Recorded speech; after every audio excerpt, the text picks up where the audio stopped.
কারণ আজকে দেখো কা পেঁয়াজের কেজি একদিনে 20 টাকা বাড়ি যায়। আমরা সাধারণ মানুষের খাইতাম কি লাই যে অবস্থা, যে সংসার চালাইব তার উপরে যে কতটুকু চাপ আছে একমাত্র সে ছাড়া কেউ বুঝতো না। এই আয়ে আমাদের বর্তমান নিত্যপণ্যের জিনিসের সাথে সামাল দিয়ে চলা অসম্ভব। লোকগুলাই তো ঠিকও আছে, এরা মনে রোকা কাঠ মারবো, টেকা বা করবো, গিয়া লইতে পারবো। সবাইকে শুভেচ্ছা জানাচ্ছি আম জনতার বয়ান অনুষ্ঠানের সাথে আছে আমি সাকিব আহমদ মিঠু। প্রিয় দর্শক, আপনারা জানেন যে প্রতিদিনই নিত্যপণ্যের দাম বাড়ছে। নিত্যপণ্যের দাম বাড়ছে, অন্যদিকে আম জনতার গুম হারাম হচ্ছে। মানুষ যারা খেটে খায়, মানুষ নিম্ন আয় মানুষ, তাদের জীবনে হতাশা বাড়ছে। কারণ তারা যেটুকু আয় করেন সে আয় অনুযায়ী তারা ব্যয় করতে পারছে না, তারা ব্যয় করার মতো সামর্থ্যও নেই। প্রতিদিন কিন্তু পণ্যের দাম বাড়ছে, নানান পণ্যের দাম বাড়ছে। এই বিষয় নিয়ে আমরা কথা বলবো যারা খেটে খাওয়া মানুষদের সাথে। কারণ আজকে দেখো কা পেঁয়াজের কেজি একদিনে 20 টাকা বাড়ি যায়, তেলের কেজি একদিনে 20 টাকা বাড়ি যায় কেজি।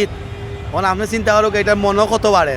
আরে গরিবও লাইতে এটা সম্ভবও না, এটা মাত্র চুরি টাকা দিয়ে যারা করে এরা ঠিক আছে। বড় লোকগুলাই তো ঠিকও আছে, এরা মনে রোকা কাঠ মারবো, টেকা বা করবো, গিয়া লইতে পারবো। তো এটা চিন্তা করতে হইব যে গরিব কীভাবে বাঁচতে হইব। আর গরিব বাঁচতে হইলে তো প্রধানমন্ত্রী আর স্বরাষ্ট্রমন্ত্রীও কাজ আছে, মন্ত্রীও কাজ, গরিব যদি তো মন্ত্রী গরিব, এরা তো এগুলো কিছু দেখেন না। এরা যদি একটু খেয়াল করতো তো আজকে দেখো কা একটা মানুষে 500 টাকা রুজি করলে তার খরচ কত, বাসা ভাড়া কত, তার ফ্যামিলি খরচ কত, এটা তো কেউ যদি চিন্তা করতো তো আজকে এই ধরনের দেশও আমরা হইতো না। এটা করোনাতেই দেশটা উঠছে, এই যে করোনা গেছে দেশের মানুষের দেওয়ালও ফিট লাগি গেছে। এরপরে করোনা পরে এখন তো দেশটা সুন্দরও চলে, কিন্তু চলাত গিয়ে দেখা যায় এখন সিন্ডিকেটও পড়ে গেছে। যে সংসার চালাইব তার উপরে যে কতটুকু চাপ আছে একমাত্র সে ছাড়া কেউ বুঝতো না। আমাদের সাধারণত রোজগার হচ্ছে 500-600 টাকা, তার মধ্যে গিয়ে আপনি মনে করেন চাল চিনি এগুলা নিলে শেষ 500-600 টাকা শেষ, তার মধ্যে মাছ ডাইল এগুলা কেমনে নেবেন। তাই আমাদের সব দিকটা মেনটেন করতে হবে এবং দেখতে হবে যে আমাদের রোজ কত টাকা পড়তেছে। তার মধ্যে এই যে নিত্য প্রয়োজনীয় জিনিসগুলো যেগুলো আমাদের নিত্য প্রয়োজন, সেগুলোর দাম যদি মনে করেন আগের মতো স্বাভাবিক হয়ে যায় তাহলে আমাদের চলাফেরা আবার স্বাভাবিক হবে। বর্তমান সরকারের কাছে আমাদের আকুল আবেদন, যাতে নিত্য প্রয়োজনীয় জিনিসগুলোর দাম যাতে আরও কমিয়ে আনা হয়, আমরা সেই আবেদনই করতেছি। এই আয়ে আমাদের বর্তমান নিত্যপণ্যের জিনিসের সাথে সামাল দিয়ে চলা অসম্ভব, একেবারেই অসম্ভব। কারণ আমাদের যে চাকরিরত অবস্থায় আমরা আছি, আমাদের বিল বাড়তেছে না, অথচ নিত্যপণ্য জিনিসের বিল কিন্তু ঠিকই বাড়তেছে। যেমন আগে চিনি আসছিল আপনার 54 টাকা, এখন হয়ে গেছে 85 টাকা। তাহলে এতেই বোঝা যায় আমরা কই আছি। আমরা সাধারণ মানুষের খাইতাম কি লাই যে অবস্থা, যে রোজগারের অবস্থা আর দেশের যে পরিস্থিতি, এটা পরিস্থিতি অনুযায়ী আমরা রুজি করিয়া তো 10 টাকা খাইতাম না নি, কিন্তু খাওয়ার যে নিত্য প্রয়োজনীয় সপ্তাহ লবণ থেকে পেঁয়াজ থেকে যা আছে সব তো দাম বেশি। আমরা চাই যে নিত্য প্রয়োজনীয় দাম কমুক। যে আমরা তো গরিব মানুষ, আমরা তো মনে করো চলাফেরার লাগে সবসময় ক্ষতি হয়। এখন প্রতিদিন মনে করো কাজ জিনিসের দাম সরকার তো নিয়ন্ত্রণ করার চেষ্টা করে, কিন্তু সিন্ডিকেটরা তো তারা এগুলো আর কন্ট্রোল করে না। তারা তো সিন্ডিকেট করিয়াও জিনিসপত্রের দাম বাড়ায়।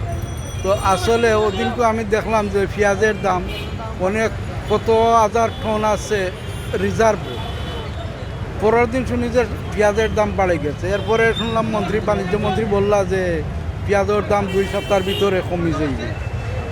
বাড়লো কেন বা কমলো কেন এটা সরকারের দেখার দায়িত্ব, এটা তো আর আমরা আর পারতাম না। আমরা তো সরকারের কাছে সবসময় আশা করি আমরা একটু সাহায্য করার লাগে। আসলে দ্রব্যমূল্যের যে ঊর্ধ্বগতি বর্তমান সময়ে করোনা সিচুয়েশনে অনেক সমস্যা হচ্ছে যে মানুষের আয় রোজগার কম, দেখা যাচ্ছে নিম্নে মধ্যবিত্ত যা মানুষ আছে তাদের ইনকাম তো তেমন বাড়ে নাই। তো ঘটনা হচ্ছে যে ওই জায়গাটায় যদি একটা সমন্বয়হীনতা থাকে, যেমন আপনার আয়ের সাথে যদি প্রোডাক্টের দামটাও থাকে তাহলে মানুষের জন্য চলাফেরা কষ্ট মানে সহজলভ্য হয়ে যায়।